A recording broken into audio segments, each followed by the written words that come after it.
नमस्कार दोस्तों। सो आज का वी नमस्कार दोस्तों। आज का वीडियो इस बात पर है कि आपकी लाइफ एक सर्टेन पैटर्न्स में होती है। आप कैसे खाते हो, आप कैसे पीते हो, आप कैसे वॉक करते हो, कैसे टॉक करते हो, आप सुबह उठते समय फ़ोन चलाते हो या नहीं चलाते, आप रात को सोते समय आपको नींद प्रॉपरली आती है या नहीं। It happen everything happens in a pattern, but mostly people do not focus. और एक होता है ना कि आप ध्यान नहीं देते हो। अगर आप ध्यान दोगे तो everything will happen in the pattern. Astrology is all about pattern, कि आपकी लाइफ में कोई भी चीज़ हो रही है वो एक सर्टेन पैटर्न में होगी। जैसे आपके पेरेंट्स आपके साथ एक सर्टेन लेवल पे बिहेव करेंगे या एक सर्टेन पैटर्न में, एक सर्टेन थॉट लेवल पे, थॉट प्रोसेस पर बिहेव करेंगे। अब हैं तो पेरेंट्स सेम ही। सो किसी किसी की कुंडली में चंद्रमा की स्थिति अच्छी होगी, सूर्य की सिचुएशन अच्छी होगी, किसी की कुंडली में सिचुएशन अच्छी नहीं होगी। एक ही फैमिली में ये पॉसिबल है। जैसे 3 भाई बहन हैं तो एक का चंद्रमा खराब है, एक का अच्छा है, एक का सूर्य अच्छा है, एक का चंद्रमा खराब है। तो ये क्यों हो रहा है जबकि पेरेंट्स तो एक ही हैं? वो इसलिए हो रहा है, आपने देखा होगा कि पेरेंट्स हर बच्चे के साथ एक डिफरेंट लेवल पे बिहेव करते हैं। किसी को वो ज़्यादा प्यार करेंगे, किसी को कम प्यार करेंगे, किसी से बहुत अच्छी बनेगी उनकी, किसी से बिल्कुल नहीं बनेगी। कोई उनकी प्रॉपरली हर बात फॉलो कर रहा होगा, कोई उनकी हर बात फॉलो नहीं कर रहा होगा। जबकि वो पेरेंट्स प्यार तो सबको सेम ही लेवल पे दे रहे हैं, लेकिन इट डिपेंड्स कि आपका थॉट लेवल उनसे मैच हो रहा है या नहीं हो रहा है। तो जब भी आप अपनी लाइफ में फोकस करने लग जाओ या फिर ध्यान देने लग जाओ तो everything will become the easy.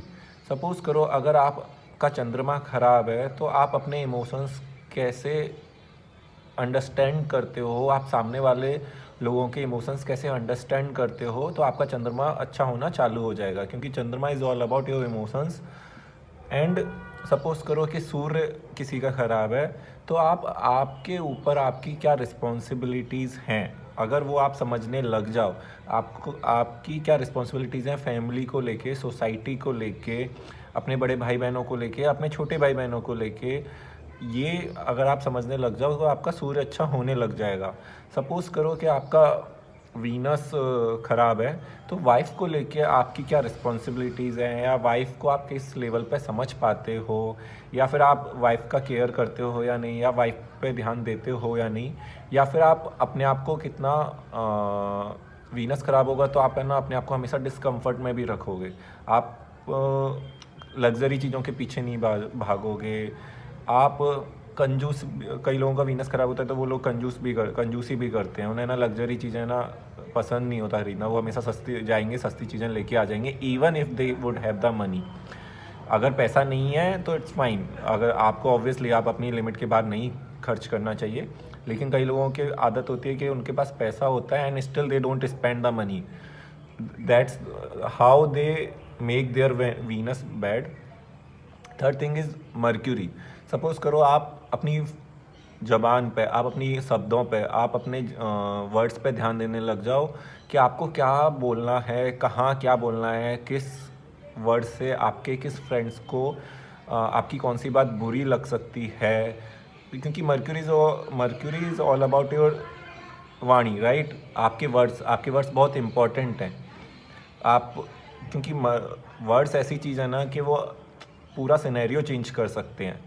Mercury आपका फाइनेंशियल मैनेजमेंट भी, अगर आपका मर्क्यूरी ख़राब है तो आपका फाइनेंशियल मैनेजमेंट भी ख़राब होगा। सपोज़ करो मर्क्यूरी 6 से 12 में जा रहा है तो अब बात आती है कि आपका जुपिटर ख़राब है। अगर आपका जुपिटर ख़राब है तो आप है ना नॉलेज देने में बिलीव नहीं करते होंगे, आप लोगों को ज्ञान देने में बिलीव नहीं करते होंगे, आप लोगों का भला नहीं करते होंगे, आप दान पुण्य धर्म ये सारे काम नहीं करते होंगे। क्योंकि जुपिटर इज़ ऑल अबाउट कि आप कितना सोसाइटी के लिए भला करते हो या फिर आप कितना दान पुण्य धर्म करते हो।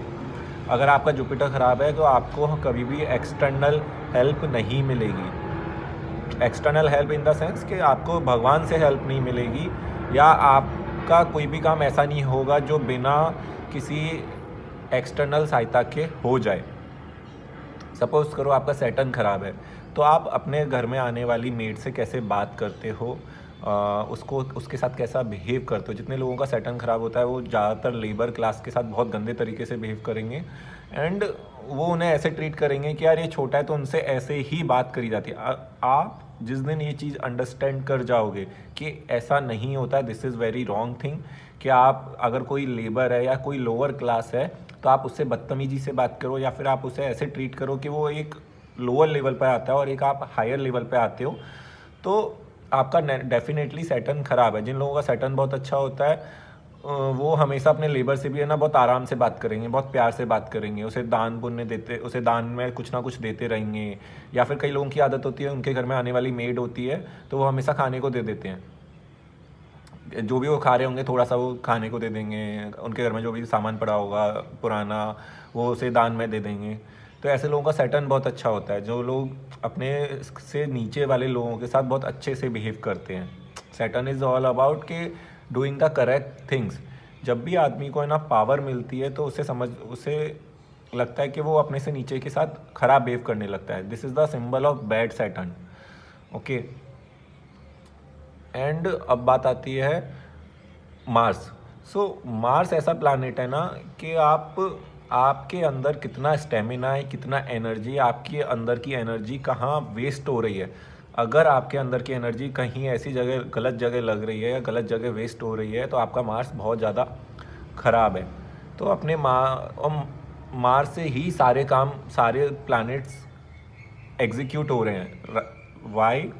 Because Mars is energy. अगर आप बोलोगे तो बोलने में जो एनर्जी लग रही है वो मार्स है।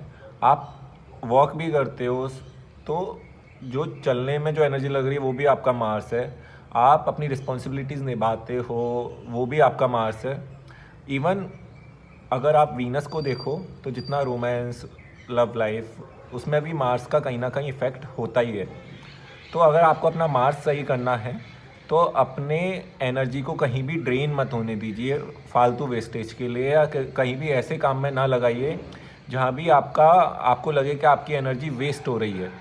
तो उस पर फोकस कीजिए। आप जब ध्यान देने लग जाओगे हर चीज़ पे तो आपको समझ में आएगा अच्छा मेरी एनर्जी यहाँ वेस्ट हो रही है, मेरे को ये काम नहीं करना है।